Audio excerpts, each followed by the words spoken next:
Hello and welcome back to Boring Dead Gaming, where today we're going to be playing some more Lamplight City. We're going to have a quick look around this room first. We didn't have a proper look around the last time because our soporific drug that we'd taken had kicked in and things got a little trippy. I think the broken window we looked at okay. Nice view of the garden from up here. Let's have a look at everything else. The steam-powered bottle warmer. Certainly beats having to do it in the fireplace. Or in the case of my parents, over a barrel fire. Yikes. Some sort of fuzzy animal wearing a waistcoat. Charming. What have we got? We have a button. That's odd. Why is there a loose button in the crib? Now, I'm no expert on children, but it seems like it would be dangerous to have around an infant. If only the flower shop burglar was as easy to find as this clue was. Yeah, the kidnapper left the child's blanket behind. There doesn't appear to be any trace of the silver spoon, though. Yuck, yuck, yuck. Nice mobile. Custom made, too. There'll be no mistaking what family this child comes from.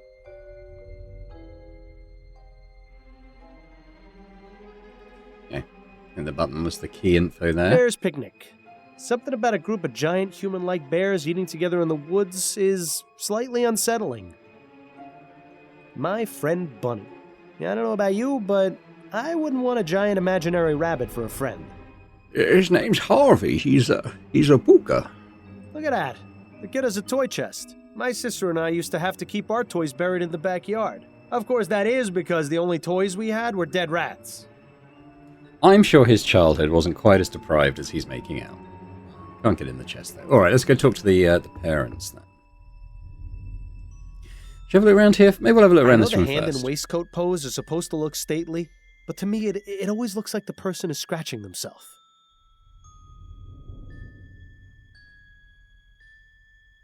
The Harris family certainly has a nice view from which to look down upon the world.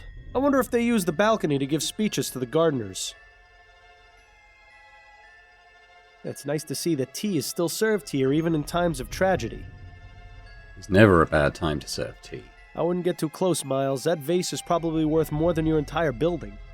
She looks like she's up to something. I'm sure the only location the Harrises care about is wherever they are at any given moment. Okay, we're allowed in. Let's have a little look. Fancy. Some poor servant's probably going to get a flogging for leaving it in here, though. Who in their right mind would need that many drawers? Let's see what we have here. A very poorly written letter addressed to Mr. Harris. I don't suppose it's a letter of admiration. On the contrary, the author seems quite upset. Mr. Harris, this is your weekly reminder of how much I hate you. Because of you, my wife is dead. My wife was a wonderful woman, and you have taken her from me. I hope you suffer as much as I have. Arthur Devins? Nothing else. Oh, well, at least we got to play a rousing game of Search the Rich People's Dresser. It looks like a pile of women's clothes. Must belong to Mrs. Harris. There's a handwritten note among the clothes. Miriam, baby, I have to see you tonight. It's been far too long. Ah. Wardrobes are usually always full of wonderfully dark secrets.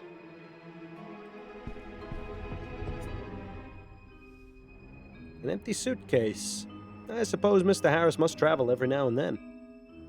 One thing is for certain, Mr. Harris uses entirely too much starch on his shirts. Yeah, it seems like this is where Mrs. Harris keeps her unmentionables. I like the ones with the frills and the stitched cat. Paperwork and receipts. Nothing particularly interesting here. More lacy underthings. I wonder which Harris they belong to. Mr. Harris's color selection is almost as drab as yours. Let's see if there's anything of interest in any of the pockets. So, Mr. Harris is a fan of the ponies, is he? I'm sure that's not causing him any trouble at all. Okay.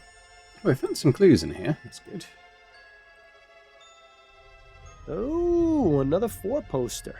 The Harris family certainly makes no secret of their wealth. Painting of the city. Probably the only time the Harris family sees any of the other Burrows. Alright, let's go talk to them then. Got a few things to quiz them on, I think.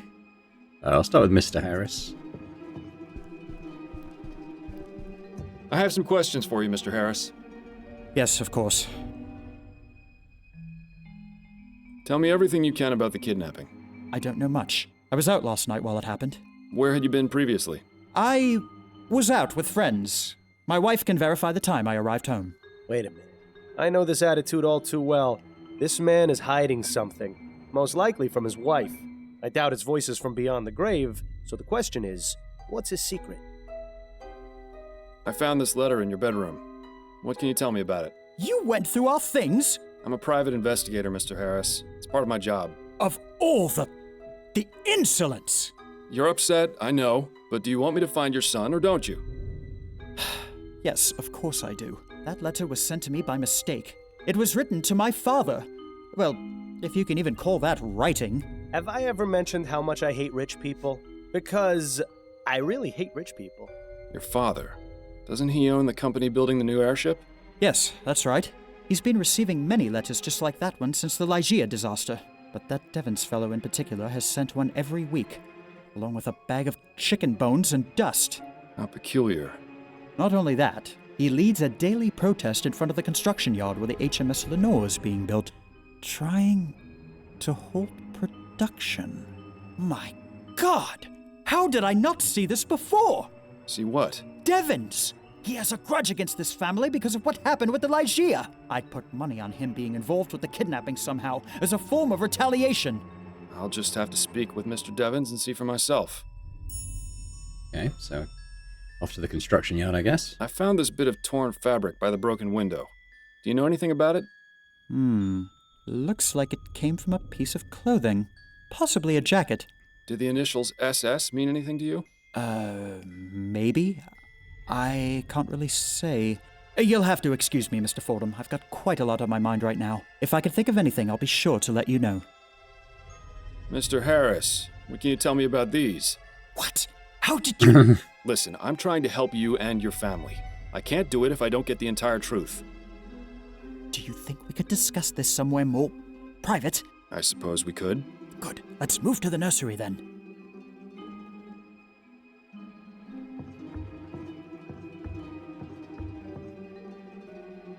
Oh, I thought it was a cutscene.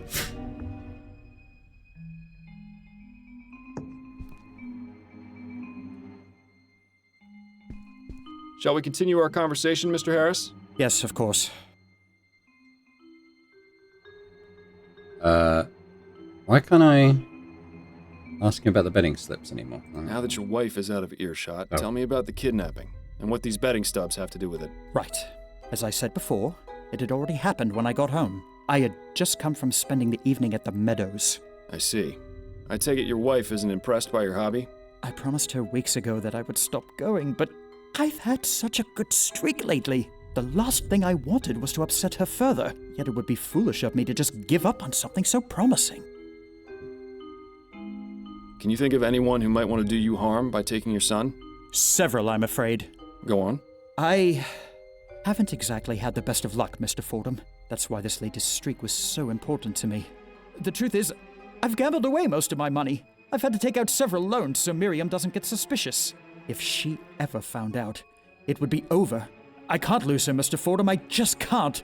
Where have I heard this before? You know, things would be so much easier if people just talked to each other. I've tried doing business above board, but lately I've had to seek other resources. What do you mean? I was forced to visit a lending office. The owner was a rather shady Sambo, but I figured he'd be easier to deal with than the usual sheenies that run those type of places. Can you believe this guy? Maybe we should just leave the kid be. He'd probably be better raised by wolves. Who was the owner? Mr. LeFay. I didn't bother to get his first name. His business is an abattoir row in Chumley. Horrid place. But I was desperate. You think this Mr. LeFay may have taken your son as collateral? Let's just say there isn't much those type of people wouldn't do to put a crown in their pocket. Charming fellow. Tell me about your son. Charles is a good boy. Very quiet. Miriam had wanted a child almost from the moment we married. You know how women are when they have their hearts set on something. I saw no need to rush, but Nice to know you're not the only one. Hey, Miles. the first 2 times Miriam was with child, she suffered some unfortunate accidents. She was devastated, as you can imagine. So when Charles finally came along, he turned out to be quite a blessing. I can't imagine what sort of depraved madman would take him from us like this. You must find him, Mr. Fordham. I intend to, Mr. Harris. Tell me about yourself. There isn't much to tell, really. My life has been fairly well publicized in the newspapers. Let's pretend for a moment that I skip over the society pages. Well, I'm an investor. My father Clyde runs Harris Construction Company, which I will someday inherit. Any other details about me are fairly trivial nonsense, I think. I found this button in your son's crib. Does it look familiar at all? No, not at all. Do you think the kidnapper might have left it behind? It's a distinct possibility. How goes the construction of the new airship? There have been some complications, but nothing we can't handle. Could you be a bit more specific? Well, I already told you about the trouble with protesters at the yard, and we're blocked pending Royal Maverick's review of the safety regulations for the prototype etheric diffusion engines. Agitators and red tape aside, we should still be on schedule to have the Lenore finished and in the air by the end of the year. But really, Mr. Fordham, what the deuce does this have to do with finding Charles? He has a point, you know. Those are all the questions I had for now. All right. If you don't mind, Mr. Fordham, I'm going back to the living room. I don't want Miriam getting suspicious. Yeah, let's go talk to Miriam, and I suspect she's going to want to come to the nursery as well because of the letter we found on her. I have some questions for you if you're up to answering them, Mrs. Harris. I'll try my best, Mr. Fordham. Tell me what you know about your son's kidnapping. Oh, my poor baby. Oh. Mrs. Harris, I know this is difficult, but I need as much information as you can give me so I can bring your son back. Yes, you're right. I have to stay strong. For Charles, it happened sometime between 6 and 8 last night. I think both my husband and I had gone out. Charles was in the care of his nanny, Mrs. Davis. I arrived home first, around 8:30, and that's when I found this scene in the nursery, as it was. And what was it you found? Mrs. Davis, unconscious in her chair, the broken window, and Charles missing from his crib. Malcolm arrived home shortly afterwards, around 9, and then immediately sent our butler, Mr. Havelock, to notify the police. We stayed up waiting for any contact from the kidnappers, but there was nothing. Your husband mentioned he was out with friends last night. Where were you? Oh, I was visiting with some of my friends. We gathered at one of their homes for a concert. It seems hiding something from your spouse is an activity both Harrises partake in. Let's ask about this now, because if she does go off on her own, she might be more forthcoming about other stuff as well. I found this note in your bedroom. What can you tell me about it? I've never seen that note before in my life. Are you absolutely sure? Mr. Fordham, you mentioned you valued discretion. I ask you to please exercise some now. Would it be possible to speak about this in private? In another room, perhaps? Out of the question, Mr. Fordham. I shall not leave this sitting room in the company of another man if my husband is not present. Yes, I understand. Let's put the subject on hold for now. What a life these rich people lead. All the money in the world and they're trapped like rats. Can you think of any reason why your son would be a target for kidnapping? It could be that someone wants our money, or some lunatic who's angry about the new airship. My husband's an investor, and my father-in-law owns the company building it, you see. I just don't know, Mr. Fordham. Frankly, the fact that something like this could even happen is just terrifying. What can you tell me about Mrs. Davis? Well, she's worked for us since Charles was born, a little over 6 months ago. How did you come to employ her? Malcolm's mother had a friend whose daughter she used to care for. She came highly recommended. We've never had any problems with her. She's always been a dream. Where is she now? In her room, I would guess. With Charles missing, there's little for her to do. Where might I find her room? There's a small building just around the back of the manor. Hers is the 4th door from the left. Okay. I found this bit of torn fabric by the broken window. Do you know anything about it? No, I've never seen it before. Do you think it was left by the kidnapper? Perhaps. Did the initials SS mean anything to you? No, I can't think of anyone or anything I know with those initials. Tell me about your son. Charles is our only child. He's such a good boy. Never makes a fuss. Always very sweet. Oh, Charles, you must be so frightened out there without your mother. Oh, please, Mr. Fordham. You have to bring him home. I'll do my best. Tell me a bit about yourself, Mrs. Harris. Mr. Fordham, my son has been kidnapped and is out there alone, terrified and confused. What could I possibly tell you that would make any difference to you finding him? I suppose you're right, Mrs. Harris. My apologies if I upset you. I found this button in your son's crib. Does it look familiar at all? No, I don't recognize it. It looks like it came from some cheap coat. Is that what the ruffian who took my baby was wearing? That's what I'm trying to determine. That's all for now, Mrs. Harris. Very well. Okay, so I guess we leave and maybe go in from the map again? Yeah. Okay, so we want to go to Mrs. Davis. Come in. Good day to you, ma'am. I'm Miles Fordham, a private investigator. I'm looking into the kidnapping of Charles Harris. Are you Mrs. Davis? I am. Oh, bless the spirits. They've sent someone to help at last. Okay, should we have a look around before we talk to her? Another Harris hand-me-down, no doubt. You'd think they would have washed it first. Seems like that boiler's the only thing in here that's less than 10 years old. My mother had a pewter teapot as well. Always made the tea taste funny. That chest is full of undressed dolls? What the hell is wrong with this old bat? It's a spirit reaching out to a very frightened man. Possibly the fakest looking photo I've ever seen. This looks like a mourning portrait of a young woman, probably a relative of Mrs. Davis. Painting of a tower on a Scottish moor. I wish I'd been able to make it over there. Painting of a misty forest with a cemetery in the background. Cheery stuff. Her Majesty Queen Jessica. This was clearly painted a long time ago. Pretty distinguished looking gentleman. Handsome. Good fashion sense. Wonder who he is.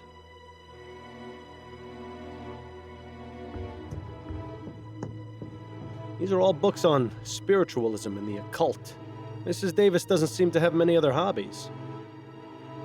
A boy taking a nap under a tree while his dog runs around in the distance. That brings back some good memories. Oh, look at Pretty this one. distinguished looking. Oh, yeah. The Harris family doesn't seem to hold the comfort of their servants in very high regard. I think a bed of nails would be an improvement. All right, let's talk to her. I have some questions for you, Mrs. Davis. All right. Tell me about the kidnapping of Charles Harris.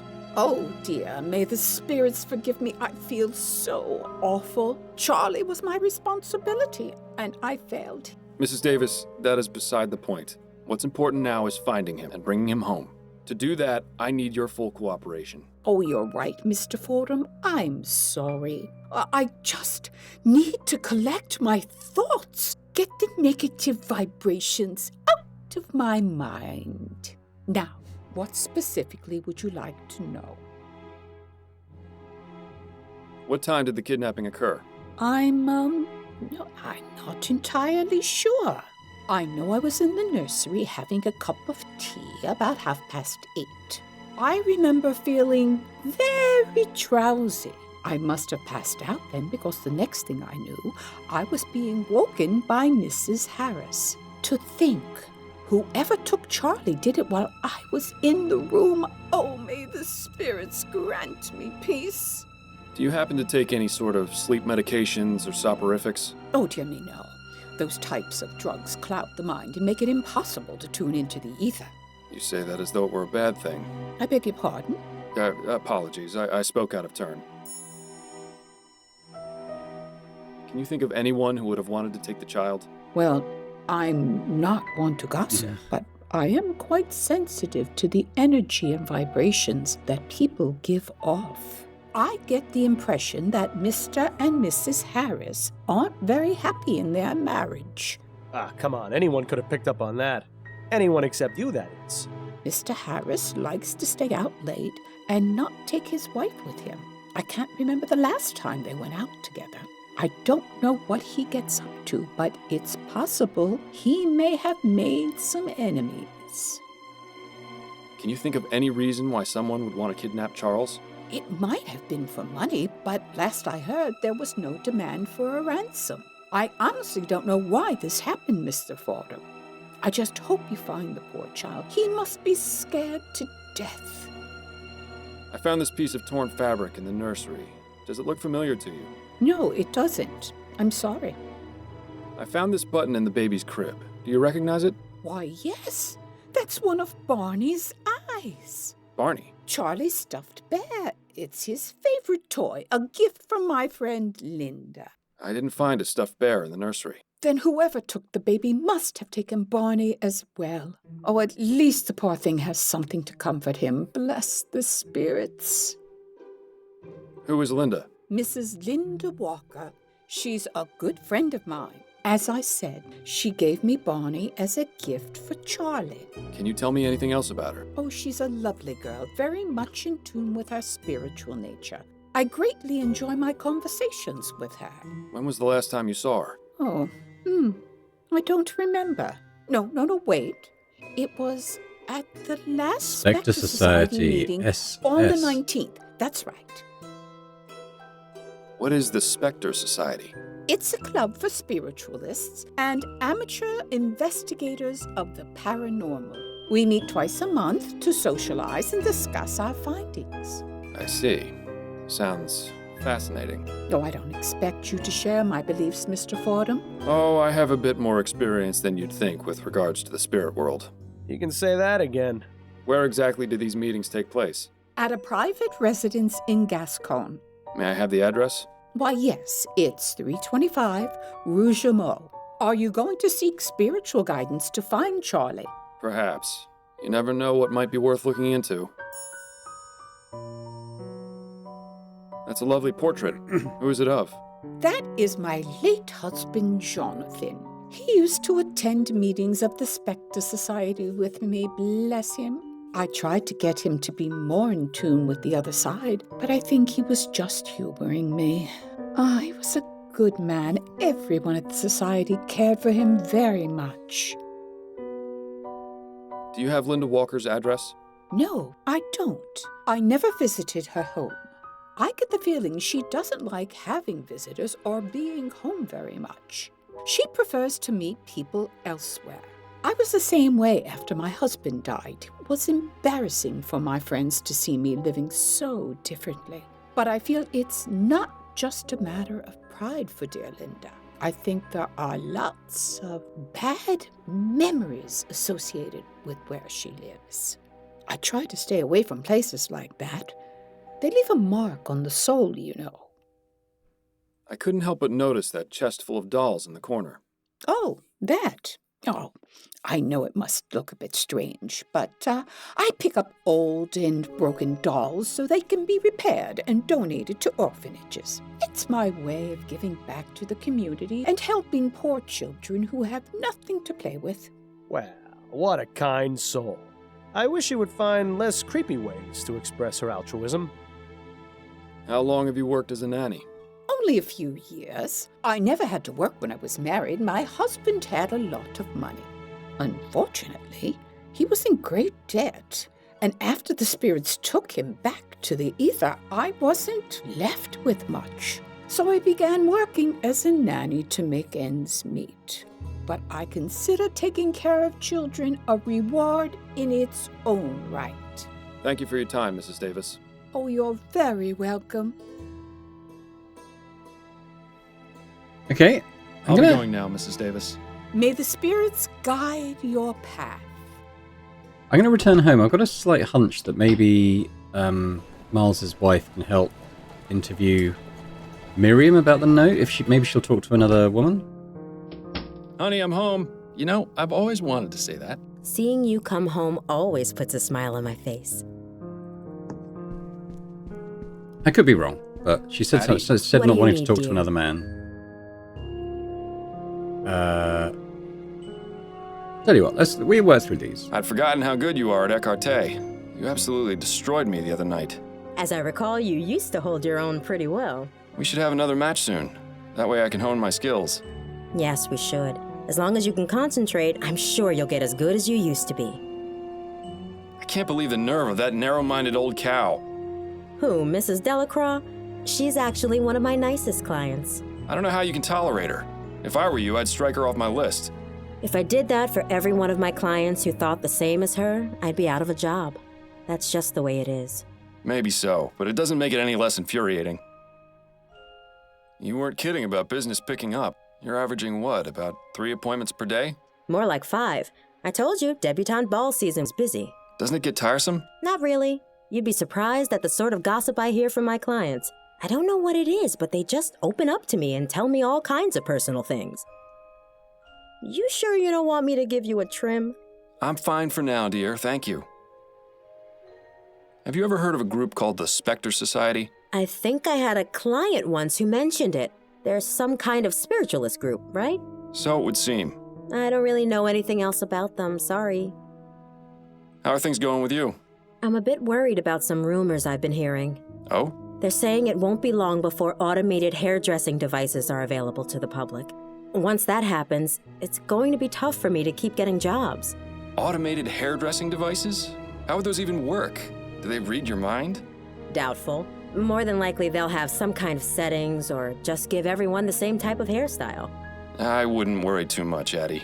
You're the best hairdresser in town. I doubt people will place their trust in some contraption over you. You underestimate my clientele, Miles. They're mostly all rich socialites whose hobbies are buying the most expensive and modern things just to outdo their peers.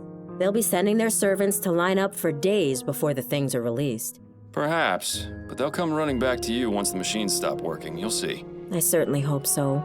I'll let you get back to your book. Alright, I guess not. I mean, I could try Connie as well. There might be another way to get her to answer that Time for me to question, get some but things done. Goodbye, dear. Love you too. I just want to try these couple of things just in case.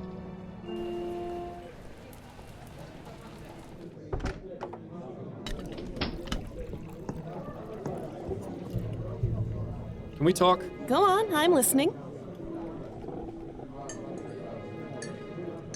What's the other case you mentioned? The one you said was a higher priority. Well, it seems we might have a mass murderer on our hands. You don't say. That's right, I didn't say because I shouldn't say. But so far, we've had 3 murders with a very similar MO in the past 2 months. Snelling is trying his hardest to keep it under wraps since the newspapers already caught wind of the first 2. I don't envy the department there. I'm happy to stick with the missing persons and domestic disputes. Can we go over my current case? Of course. What have you got? Okay, so, well, we'll go through these anyway, but... I found this torn piece of fabric at the crime scene. It's got an emblem with some initials on it. I recognize that emblem. It's from Solomon Stitching, a little tailor shop in Lyon. My ex-husband had several jackets from there. Sorry to dredge up old memories, but Not the do you remember Spectre where they're Society, then. located? I believe it's on the corner of Bonneville Street and Surratt Avenue. Fantastic. You're helpful as always, Upton. Oh, glad we did speak to them. I found this button at the crime scene. The child's nanny identified it as the eye of his stuffed bear. Did you find the bear at the scene? No, the kidnapper must have taken it as well. Interesting. Either the kidnapper is very compassionate, or it's someone who knew the child. I spoke with Henrietta Davis, the Harris family nanny. A sensible place to start. What did she have to say? She claims to have been unconscious when the kidnapping took place. She must be an extremely heavy sleeper. I don't believe so. The way she described it made it sound like she was drugged. Interesting. Definitely worth looking into, I'd say. That's enough about the case for now. Okay. Alright, That's it, well, I we got a good, Then a good you'd tip better there, get back actually. to it. And we got a few more locations to go check out. We've got lending office, the construction yard, and the Spectre Society. Oh, and the tailor. I'm actually going to go to the tailor first, because that seems like a good lead. Good day to you, sir. Welcome to Solomon Stitching. I'm Jonah Solomon. Please let me know if I can help you with anything. I'll look around first, then we'll have a chat with him. It's quite the selection, but I doubt the typical clientele of this place buys off the rack. Isaac Samuels, the prime minister who freed the slaves. They say even his enemies wept on the day he died. I sure hope I get to meet him someday. That coat is so dull. I always prefer the ones with a bit more color. The design of that coat looks awfully familiar. Oh, is that the one? The design... Is that the one? This guy has been in business forever. I got a scrap of, or at least that material. My grandmother had one like that. I think it was meant to be relaxing, but it always felt like my time was running out. Now that it has... well, it actually is relaxing. Go figure. That cloth will be a garment soon. A vest, by the looks of it. Or maybe I'm completely wrong, and it's a treasure map. Judging from the position and the lock, this is likely where Mr. Solomon keeps his money. Impressive collection of pattern books. I wish I'd known about this guy when I was alive. I'd have asked him to make me a suit for my funeral. Alright, let's have a chat. Mr. Solomon? Yes, sir. How may I be of service? Oh, let me guess. You're looking to replace that old coat. It looks like it's got quite a few stories it could tell me. You should listen to the man, Miles. He clearly knows what he's talking about. Not today, I'm afraid. There's still a few more stories it has left to tell. Actually, I was wondering if I could ask you a few questions. Questions? Very well, but if they aren't about tailoring, I don't know how much help I'll be. This is a nice shop you have. I never even knew it existed. Well, better late than never, I always say. Life has a funny way of always taking us where we need to go in the end. True. Although I think it's easy to miss out on things from time to time. Oh, of course, it's easy to overlook the details, but in the grand scheme of things, you'll end up where you need to be. And in this case, you ended up here. So, please, feel free to take a look around. Let me know if you find anything you like. I found this piece of torn fabric with your emblem on it. Can you tell me anything about it? Yes. Brown, wool, houndstooth. This is from one of the more popular jackets I sell. And here I thought my ability to name ales within 5 seconds of tasting them was good. This fella has me beat. Do you have any of them in stock currently? Well, sure, I've got one on the display dummy over there. Is there any way you can tell me who you've sold them to? Ooh, I don't think so. I've sold at least 20 in the past month. As I said, it's a very popular style. Is there anything you can tell me about this button? Looks like it's made of wood, not very well crafted either. Definitely not from one of my products. How did you get into this business, Mr. Solomon? I was always good with a needle and thread. When I was a boy in Poland, I would help my mother with her sewing. Then, during the war with Russia, I fixed uniforms and stitched up wounds. Not long after that, I moved to Vespuccia, settled here in New Britannia. My first shop was in the Chum, but thankfully I was very successful and was able to move to Lyon. I won't lie to you, this location is much, much nicer. It's refreshing to not have to step over drunken hobos when I open and close the shop. Oh, but that's part of the charm of owning a business in the Chum. Not much else to say beyond that. My business is my life. You seem very dedicated to your craft. That's right. You won't see any of that newfangled steam-powered nonsense in here. Everything is done by hand and with care. I use only the finest quality materials and stitch every thread myself. And that's the way it's gonna stay as long as I'm around. It's worked for 45 years. There's no reason to change as far as I'm concerned. I'll be taking my leave of you now, Mr. Solomon. Very good. Come to think of it, I have seen plenty of people wearing that design. No tears in this one, though. Alright, well, I'll believe here for now. Doesn't seem too much else we can do here at this moment. We're going to go to everywhere, aren't we? Let's go to the lending office. Hello, sir. Welcome to LaFay Lenders. I'm the owner, Chester LaFay. Are you looking to take out a loan? Not today, I'm afraid. I'm Miles Fordham, a private investigator. Look, I don't know what you've heard, but I run a clean business here. I don't need any trouble. And I'm not here to cause any, for the moment. Just keep your nose where it belongs, and we should get along fine. Do you suppose LaFay turns the heat up to put some pressure on his clients? Must be soothing for LaFay to be able to look at this landscape while he sits at his desk. That's the latest model Computron. They don't come cheap. LaFay must be doing pretty well for himself. He actually has a degree in business from the University of New Britannia? What a waste. LaFay with a woman and a small girl. I wouldn't have taken him for a family man. A crew escaping a shipwreck on a violent sea. Not the most comforting painting to look at while waiting for a loan. I shudder to think how many people's financial freedoms are locked away in that cabinet. All right. Let's have a talk to the man. Mr. LeFay, I'd like to ask you some questions. Fine, but keep it brief. Similar style of coat, I think. Tell me what you know about Malcolm Harris. Ah, Mr. Harris. Took out a loan about a month ago. Still hasn't paid me back. In fact, he sent along a letter yesterday saying he was having an emergency and needed more time. I probably should have refused to do business with him. As soon as he walked through the door, I could tell his type. What type is that? Upper class, bored with his life, trying to escape and doing it through vice. In his case, gambling. This guy is good. Maybe you can pursue money lending if the whole private investigator thing doesn't work out. But for some reason, I pitied him and decided to give him the loan anyway. Compassion isn't exactly an asset in this business, you see. Nothing to worry about in your case, then. Aside from that, I don't know anything about him. I prefer to keep how much I know about my clients to a minimum. Makes things easier for me. Okay, yeah, torn fabrics there now. Let's talk about the debt. Exactly first. how much did Mr. Harris borrow from you? Is that relevant to your investigation? It would help to have an idea of exactly how much he owes you, yes. I don't feel comfortable telling you the exact amount, but I will say it was over 500 crowns. A considerable sum.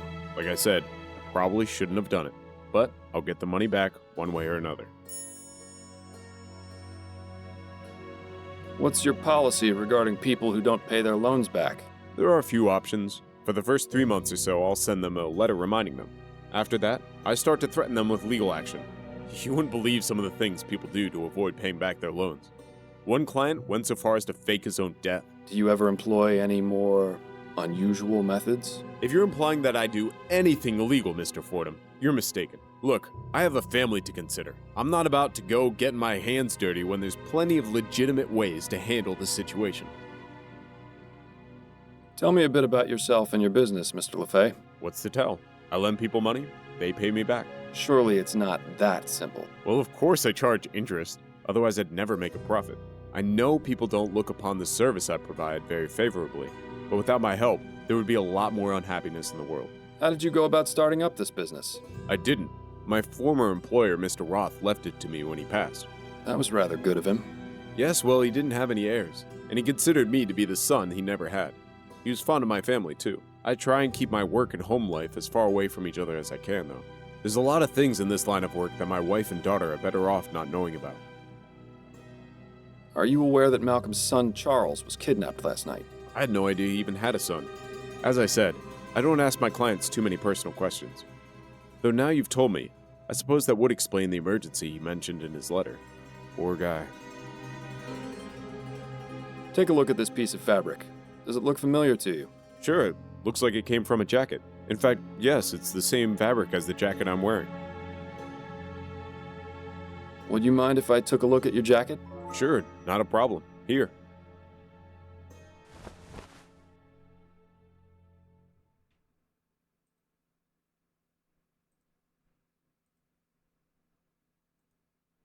I mean, there's no visible tears, is there? There's nothing I can click on, so okay. No tears in mine, huh? Not a one. You clearly take good care of your clothing. I don't mean to discourage you, Mr. Fordham, but I've seen a lot of people with this style of jacket. Hell, even Malcolm has one. I remember he was wearing it when he came in here. I see. Thank you for the information, Mr. LeFay.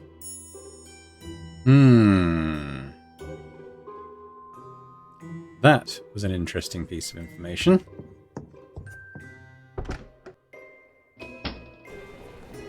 But anyway, let's move on to other locations, and we'll keep that in the back pocket for now. And so we say to Harris and his cronies, no, we will not stand for this. Too many have died to allow this to continue. Well, someone certainly wasn't shy about making their opinion known. Now that is an impressive piece of machinery.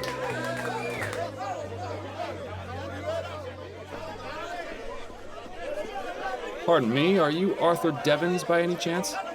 Yes? Who are you? Miles Fordham, private investigator. Could I ask you a few questions? Guess so, yeah. Do you recognize this letter, Mr. Devons? How'd you get that? That wasn't meant for you. I found it at the home of Mr. Malcolm Harris. He tells me you've been sending quite a few of these to his father. Me and everyone else what had someone killed by that devil machine. I'm not the only one, you know. Perhaps not, but he told me you were the most persistent. Mr. Harris told me you send a bag of chicken bones and dust along with your letters. Why is that? Chicken bones? Dust? Nah, that's not right. I've only sent letters. Are you certain of that? Yes, as sure as I'm standing here. Right. And I'm the queen. I get the feeling this guy will crack if we figure out what the significance of his little gift is. What have you got against the Harris family? Family? Don't know nothing about the family. The only one I got a problem with is Clyde Harris, the one who owns this yard. He's just like all those other rich bastards with their heads in the clouds. The man don't care about the dead. He just wants to make as much money as he can. I'm just trying to make him realize how wrong he is. Do you know anything about the kidnapping of Charles Harris? Charles Harris? Who's that? Clyde Harris's grandson. I didn't even know he had a grandson. I can't believe someone with a grandkid, a family, would want more flying death in the air. How many more people have to die before someone realizes that steam machines are evil? And they're expensive. People will kill their own mams for a crown these days. Why are you out here protesting? Because what Harris Construction is doing ain't right. I lost my wife in the Lygia crash, and I'm not the only one, neither.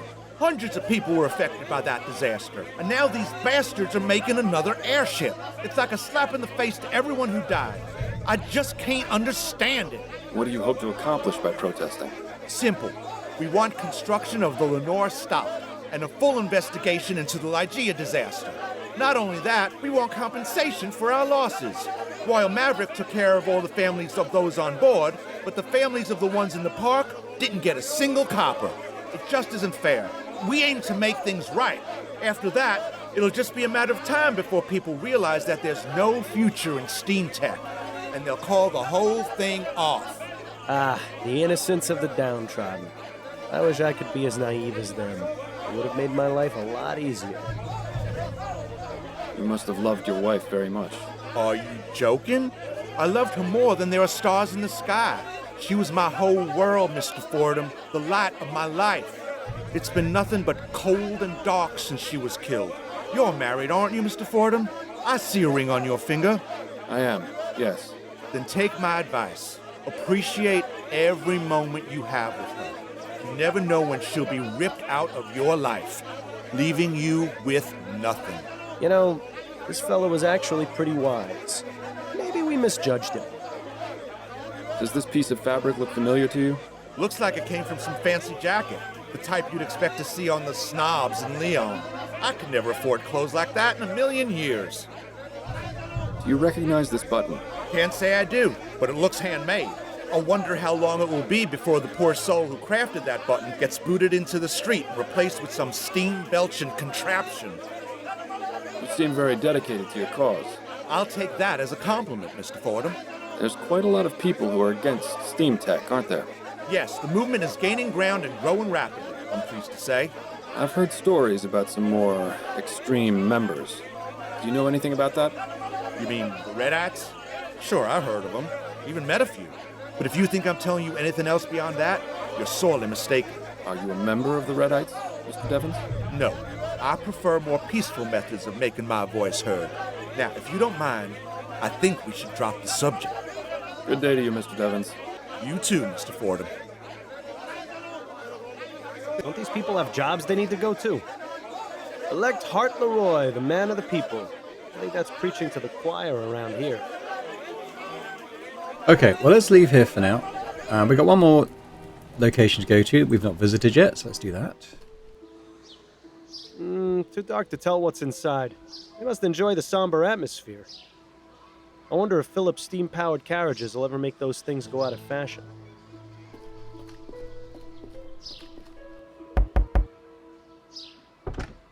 Yes? May I help you? This is the Spectre Society, right? I'm interested in joining. Ah, yes it is. Welcome, darling.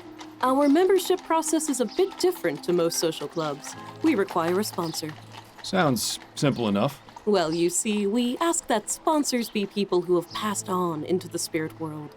Once you name your sponsor, I will attempt communication beyond the ether. When they answer, you will be judged and considered for membership. Yeah, I mean, we've got Bill, right? I've got a sponsor. Excellent. What is the name of your sponsor, darling? Bill Legere is my sponsor. Seriously, Fordham? I thought you knew better than that. Bill Legere. Very well, I will We could also attempt to try communicate Jonathan with him. Davis. She can do this all day. It's not gonna work. I'm sorry, but I'm having trouble communicating. Perhaps you can come back and try again later. We'll try. See? Told you. Try Yeah, again. thanks a lot. We'll try again with Jonathan. I thought maybe if it was genuine, as crazy as that sounds, he'd just be able to get hello us in. again. How may I help you? I'd like to name a new sponsor. Yes, of course. Who is your new sponsor? Jonathan Davis is my sponsor. You knew Jonathan? He was such a kind man. Yes, I can feel his presence, and it speaks positively of you. Please, come in, Mr. I didn't catch your name. It's Miles Fordham. And I am Angela Maxwell, the founder of the Spectre Society. Welcome. May I offer you some refreshments? Some water or tea, perhaps? You're very kind, but I'm afraid I must decline right now. Well, please let me know if you change your mind. Would you look at this place? It's like a candy store for psychics. Okay, well, I think we'll leave it here for this time. We'll come back and quiz Angela here next time. Beyond that, what are we thinking? I might go back to Connie, having spoken to all the sort of principal players, and then, you know, see if she's got anything further to add on any of the things we found out. What beyond that? I think we need to go back and search the Harris's wardrobe again. I mean, if we can find the jacket that matches this fabric and see if it's got a tear in it, that would be probably fairly helpful. But yeah, I guess we'll just see where this conversation takes us. Maybe we'll find somewhere else to go. But, you know, let me know in the comments your thoughts on this case so far. I have to say, knowing what we know already, I'm wondering if Harris is in some way responsible for it. Like, the material of a coat he owns, we think someone who knew Charles, the baby, took him because they took the bear as well, which would also seem to implicate, you know, the father. I've forgotten his name. It's, can't remember. And, yeah, I don't know. Let me know your thoughts anyway. I don't think it's the Loans guy. But yeah, maybe we'll find another location and work towards what actually happened. But yeah, let me know your thoughts, as I said. And if you've enjoyed this episode, if you could hit the like button as well, that'd be awesome. And a big thank you to our channel members as well for supporting Boring Dead Gaming. It's hugely appreciated as always. And if anyone else is interested in checking out channel memberships and getting earlier access to my various videos, that would be awesome. But thanks very much, and I hope to see you next time. Bye for now.